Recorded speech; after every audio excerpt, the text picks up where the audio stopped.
Well, why should secularism be seen as a secular tactic, as a tactic at all? Secularism is a part of our preamble. Secularism is what our constitution has provided us for. Don't lecture me. So there's no question Rahul, of using it as a tactic. don't lecture me. Come to the fact. No, don't lecture me that it's a part of the constitution. We know that we have seen the secularism in 1950 itself. We have seen the President of India changing, giving some... The new Mussalman is the most conservative Mussalman. He's a new convert to secularism, Rahul. So he must read the preamble now. I'm sorry, Rahul. I mean this in great... I don't mean this with any offense. Rahul knows exactly what we are talking about. The word secular was... This is the age-old tactic of any political party to continue to have a go at power.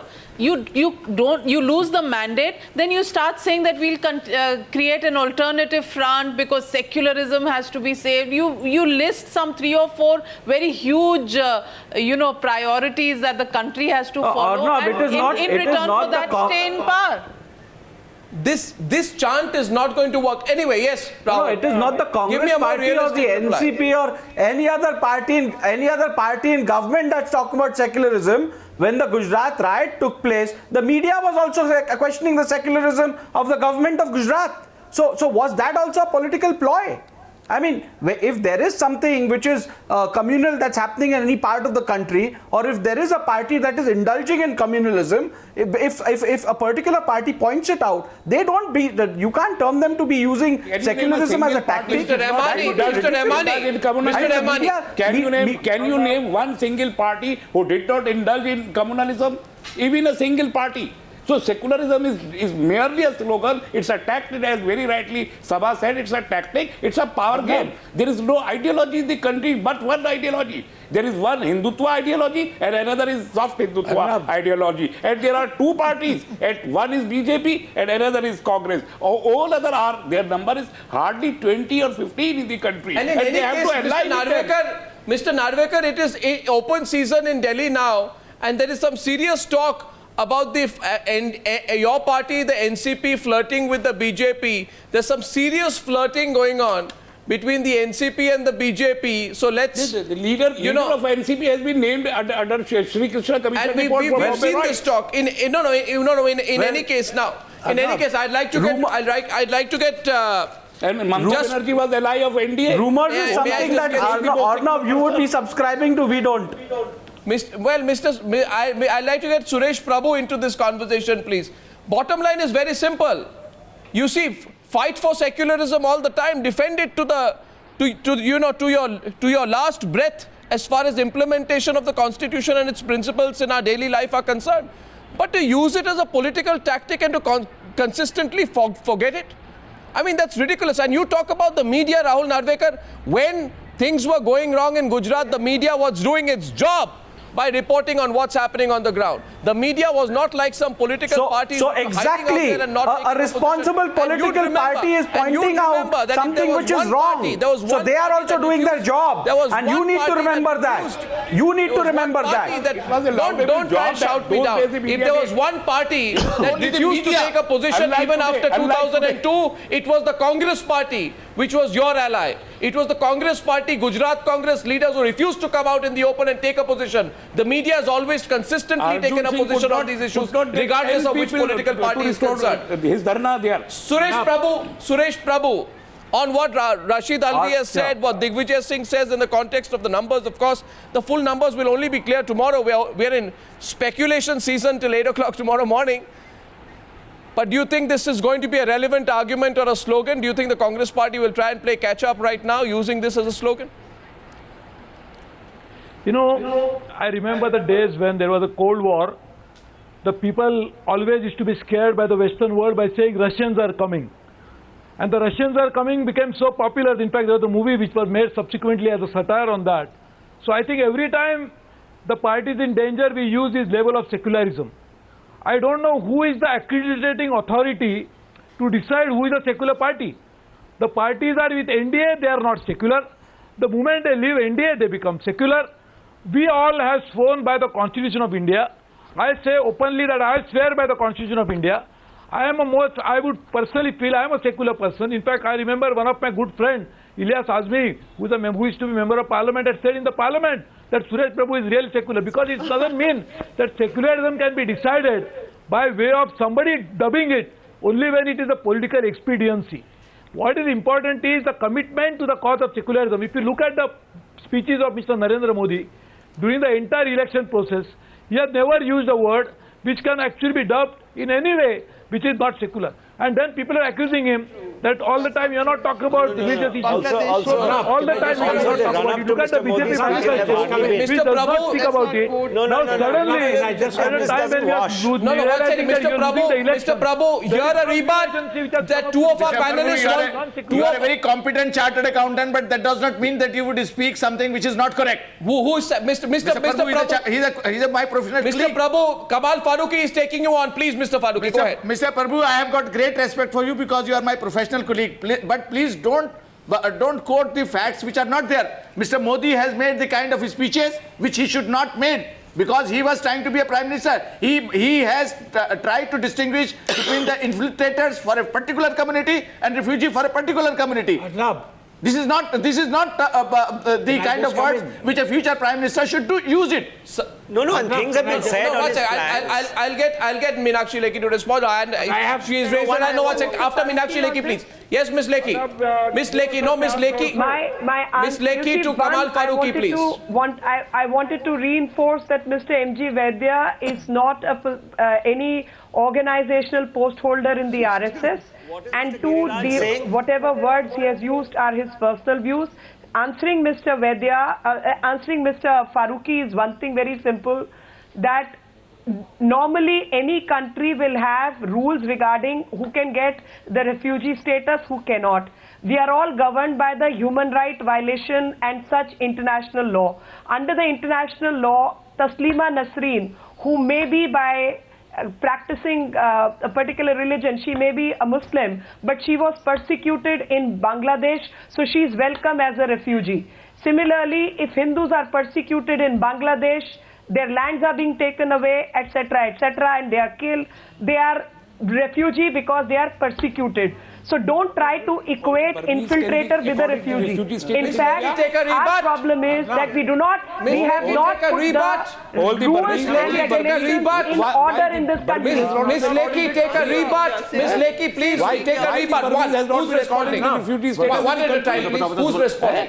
Who's responding? Mr. Rahmani is responding. I'm asking, will you accord the refugee status to the Burmese who are living in Delhi and elsewhere in the country? And will you continue the false fight you are doing for at the name of Bangladeshi in Assam? What will you do? What will you let her respond. Will you respect if I am the Burmese, the Rohingyas who are here are not even welcome because they practice a certain form of Islam even in Bangladesh. So don't talk about what a national policy should be. And on the contrary, these people can travel up to Jammu and Kashmir, whereas Pandits... No, Miss Lekhi, you're being challenged again. Kamal Farooqui. Kamal Farooqui, you're being challenged the second time on this. Kamal Farooqui. No, Miss and not like Muslims or Hindus. Please, for heaven's sake, I totally agree when you are referring to protect its borders. Please listen to me. Please listen to me. I appreciate that for the first time you are saying Taslima Rahmani, Taslima being a Muslim, she is being given her status. But the fact in the manifesto is something else. In the manifesto, you say that any Hindu who is coming here, he is welcome. Come to Supreme Court. What actually you are talking about? Somebody has to gel with the idea of secularism. Let's put this. Anybody, whether it is Hindu or Muslim, anybody who is persecuted out, he should be welcome here. Let us put this. Let us put this in a practical context. Let me put this in a practical context. That is where we have gone missing for 67 Miss Lekhi, years. And that is my problem. That what is the law regarding refugees? What is the law regarding infiltrators? How are we protecting our border? What is the idea of India that we are following legally? I'll tell you, Miss Lekhi, you should ask yourself. Put the strategy to protect our borders. That's right. That's right. I mean, and it will be worthwhile. Like it will be worthwhile also for you to investigate how after having made so many promises on this issue, the Vajpayee government in the intervening years 98 to 2004 through 2 general elections and 6 years effectively in power could not come to any conclusion or position on this issue, because these issues are easy to talk about when you're out of power. When you are in power and you are governing, when you are in power and you are governing, you will realize, Ms. Lekhi, that governance is more. You will realize, Ms. Lekhi, that governance is more than a political speech. Was fighting that case in the court, and we did manage to get an order from the Supreme Court. Can I establish some context? So it's not as if we did nothing and we did not contribute. I want to establish some context. Please pay attention to the screen. The question is this. Fact is, let's assume, okay, at the end of the day, this is what it comes down to, the numbers. The real numbers are what we are always talking about. On the one side, first of all, let's assume that Digvijay Singh and Rashid Alvi put their heads together and convince Rahul Gandhi, if he has landed back, that is. If we can find him, if he's back, that is, and convince Rahul Gandhi and Sonia Gandhi to put together a secular front. I'm just coming after this graphic. What will they be up against? On the one side is a possible super NDA formation. On the one side is a possible, Meenakshi Lekhi, just hear the numbers out. If a super NDA formation is coming through, NDA plus BJD plus ADMK within the ranges enter, and you can have a super NDA governance formation of 331.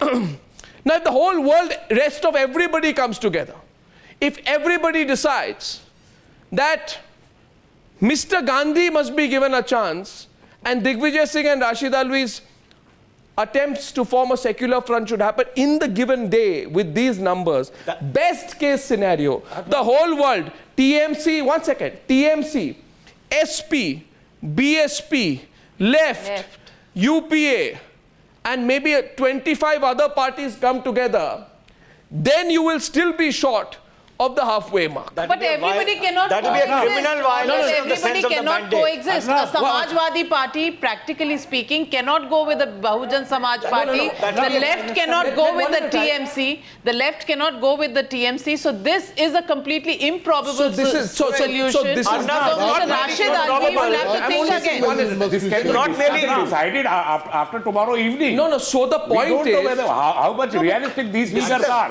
Under 1998, you know it very well. Mr. Rahmani, 1999, Mr. Rahmani was not correct. Mr. Rahmani, I know. So we must not be so No, Mr. Rahmani, I know that as of now, and that's why I want to appeal to you. You must apologize if for the 5th time consecutively you are proved wrong. You must apologize to the nation. If you are proved wrong for the 5th time consecutively tomorrow, you must apologize to the nation. No, who is proved wrong? Exit polls. Exit polls. If the exit polls are proved, you are talking on this speculative terms. This is Mr. Rahmani. These are exit poll numbers, and there is Mr. Rahmani. This is not the mandate. Mr. Rahmani, 1 second. I am under no illusion. This is the mandate. I have said repeatedly that exit polling and opinion polling is not an exact science at all. And I said this to Mr. Yogendra Yadav before he became a politician. No, the question is, Mr. Rahmani, just a point. We live in the real world, however, and I'm sure, Mr. Rahmani, you don't expect tomorrow that the Congress party will get 200 plus. Obviously. That's true. Can I just come in? Yes, Mr. Vinod Mehta. He's hallucinating. Mr. Vinod Mehta. Dilip, 1 minute. I think you're wasting your time on really this scenario is so absurd and is such a mockery that I don't think that we should even talk about it. But I have one very interesting question which has bewildered me for a long time. How does this man called Giriraj Singh, who seems to be now a habitual offender, keep on saying these things and nobody has the guts to tick him off? Nobody has the guts to say to him, shut up. Yes. Nobody has the guts of him to even reprimand him. He seems to be a free... So whose support? He can't be speaking on his own. Let Meenakshi answer that. There is a code to this campaign. There must be some agency. You're very right. There must be some agencies. He can't be speaking on his own. Two points. This cobbling together of the Congress and the others will be a criminal violation of the sense of the mandate. No, one second. I want to put a caveat. Here. One second. I want to put a There's caveat something called a sense of the because mandate. Mr. Mehta made some strong comments out there and Mr. Rahmani. You see, please understand this. Even to establish what is improbable, you need to look at all probable scenarios and then say that it is not within the realm of probability. Now, when I put that number out, Mr. Mehta, let me assure you, I'm a complete realist. I have no illusion that all 30 parties will come together and form a secular line. 8 cannot happen. There are too many contradictions. The regional parties who won't work together. This cannot happen. But the fact that even in this situation, the Congress party, which is happy to be more keen to take away Rahul Gandhi's posters, even floating this balloon, we need to look at those numbers and say, you know what? This is an unreal number. Be real. This is not going to happen. That's why I put it out there, not because I live in a fantasy world. Are you saying that Rahul Gandhi is the next Prime Minister of India? What? To the contrary, I just said the opposite, Mr. Mehta.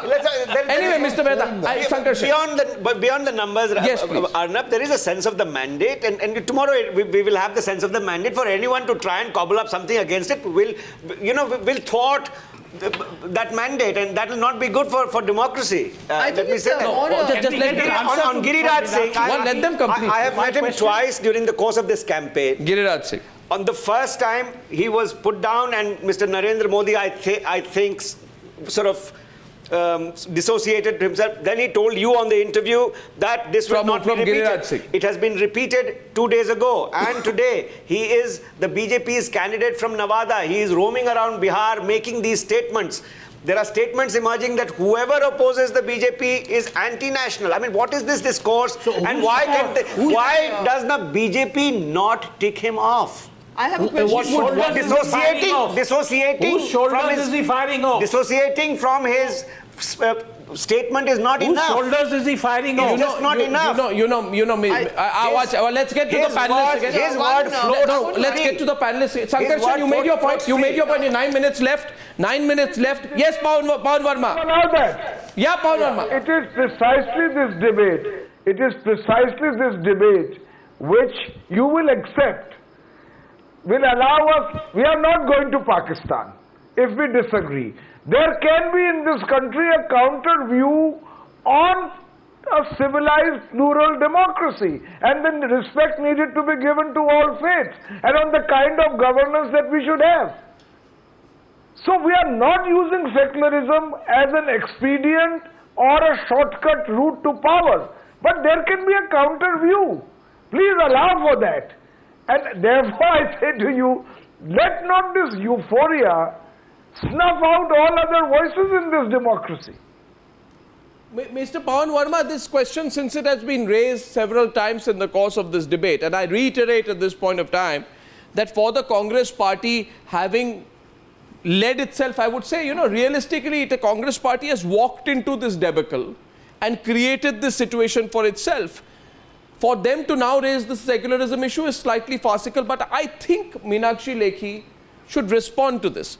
Ms. Lekhi, you see, if you come to power, it will be even more important, not less important, to put elements like Giriraj Singh in their place. And this question cannot be brushed aside by saying you are giving it too much importance. These people are not central to the country, to the country's functioning or the government's functioning.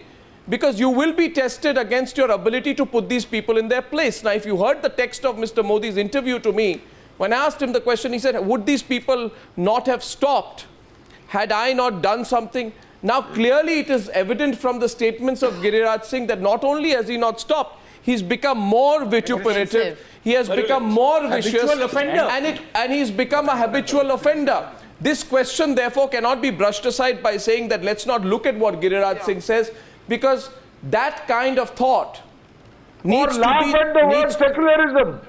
He could come elected to Parliament. It can't be brushed aside, especially not from a party that might come to power. Ms. Lekhi, please address that. Let Ms. Lekhi address that. Just one line before. Let her address that. As a patriotic Indian, I would love to be killed by Mr. Giriraj Singh rather than by Giriraj Singh. Okay. Yes, please. Mr. Rijvi's and Mr. Digvijay Singh's, and we have our own, and we will deal with it as we have dealt with it in the past. But definitely, whatever he has stated, That is not the official line of the party. Actually, the party One at a time. One at a He's time. a serial offender, Miss Lek- Ms. Meenakshi Lekhi. He said it once, he was ticked off, he's done it again. Second time, there has been no reaction coming in really from any senior leader of the BJP. And And Ms. that's the Lekhi- question that worries at many, times- that if the BJP were to come to power, how will you control elements It's as like if he's Giriraj being Singh? encouraged to say these things. Miss It's as if Lekhi- he's No, being I encouraged. would Now let her say respond. very I've I've got a hypothetical question. No, one I've got a very hypothetical question, Miss please. Lekhi, before you respond. I've got a very hypothetical No, but question. one minute. Just Please, a minute. I've got a very- Everybody can't speak I have got together. a very hypothetical Yes. question.